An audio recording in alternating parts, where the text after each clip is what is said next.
ખરેખર રવિવારના દિવસે ફાર્મમાં ખૂબ મજા આવી ગઈ. આપણે ફાર્મ ઉપર તો સાંજે જ પહોંચી ગયા હતા, પણ સાંજે બહુ નીંદર આવતી હતી એટલે સૂઈ ગયા. પણ સવારે ઉઠીને તો સ્વિમિંગમાં તરત ધુબાકો માર્યો ને આ બાજુ રિશિવ પણ એના નાના બાથમાં એન્જોય કરતો હતો અને બધા લોકો પણ ખૂબ જ એન્જોય કરી રહ્યા હતા. જો તમને બતાવું.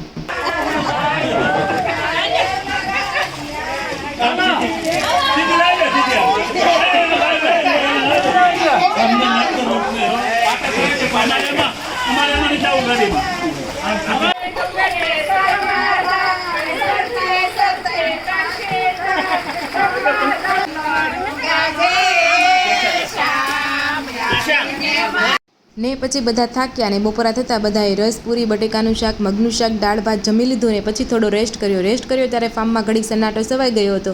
બપોર પછી બધા જગ્યા ચા પીધી. લેડીઝ લોકો અહીંયા સ્વિમિંગ કરવા માટે આવી ગયા હતા અને જેન્ટ્સ લોકો તો બેટ બોલ રમવા લાગ્યા અને આ રીતે સન્નાટો દૂર થયો. અને પછી અમારે તો સાંજે જમવા જવાનું હતું એટલે અમારી સવારે તો ઘર તરફ જવા માટે નીકળી ગઈ, પણ એ લોકો તો હજી સાંજ સુધી રોકાવાના હતા. જો વિડીયો ગમ્યો હોય તો લાઇક બટન જરૂરથી પ્રેસ કરી દેજો.